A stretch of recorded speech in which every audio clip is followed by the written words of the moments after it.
All right, guys, so here we are with Big Red. This is our next project, and it's going to be a big one. There's a lot to do on this, and a lot of it is just maintenance that hasn't been done to the truck. I really hate to say this. I always buy vehicles that are between the 60 to 100K, and I have to do the stuff that they didn't want to do or didn't do, and they just traded it in. That's exactly what this is. I currently have 4 cylinders that I'm pretty sure are not misfiring or not firing right. And I will show that in a separate video because it actually is kind of funny the way these wires bounce. I want to show that technique to you so you guys understand how that works. But they didn't do front struts in this. It's over 100,000 miles. I think they only put 1 set of brakes in it. And other than that, I think they basically did their basic oil changes. I've gone through already and done transmission flush, which I'll cover, guys. I've done 2 engine oil flushes on this to try to clean up the VVT system, make sure I don't have anything that's plugging that or could potentially cause a lifter failure. So I've cleaned that oil system out. Also, I've started doing some things. You guys already seen a video about us doing the 4-cylinder delete on this and how simple it really is. That one piece saves this truck from thousands in repairs and a complete engine teardown. And if you can get to the vehicle early enough, it is the wisest thing to do. It really does help save you money in the long run and not have engine issues. So buying that 4-cylinder delete mode that you plug into the OBD2, let me grab that. I know I did a full video on this, guys, but this is so important. I want you guys to really get this if you have a vehicle with lower miles. This will save your engine from thousands and thousands of dollars worth of repairs.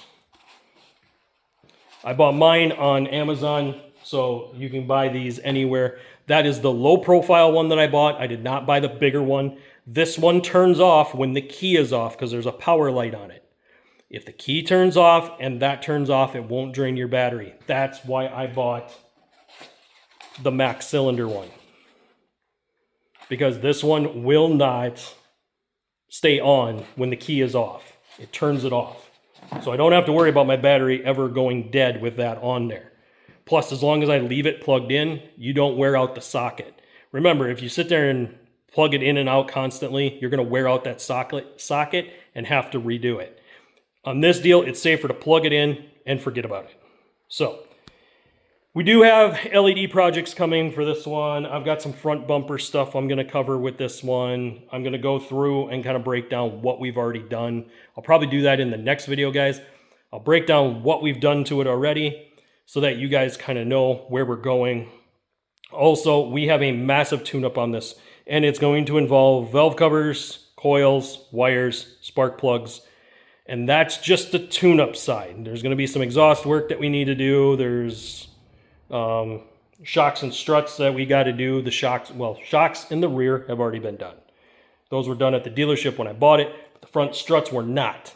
We do have a mod coming for the front struts that, guys, if we take a look at this truck here, it does kind of dip in the front. Not gonna lie. So, just so you guys know, the back is about 2 inches higher than the front. And we're going to get that within an inch. I want to get that up and get it closer to an inch gap. The reason why is not only does it give me more ground clearance to drive over obstacles, snow, slush, whatever, but it also helps keep a level rake to the truck.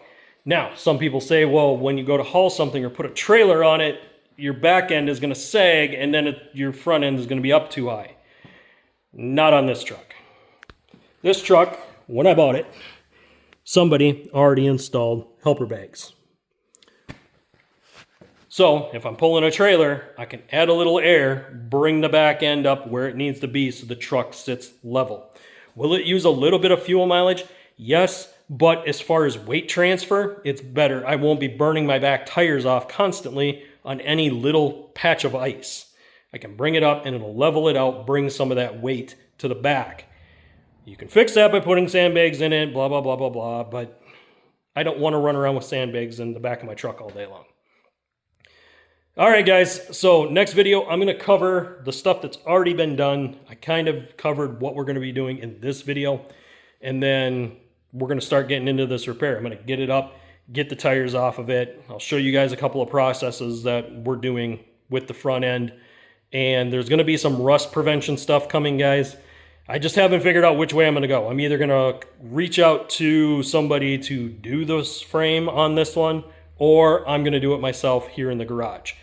Haven't quite decided, but that is coming up. Make sure you guys hit that like button, hit the subscribe button, ring that notification bell, and I'll see you on the next one.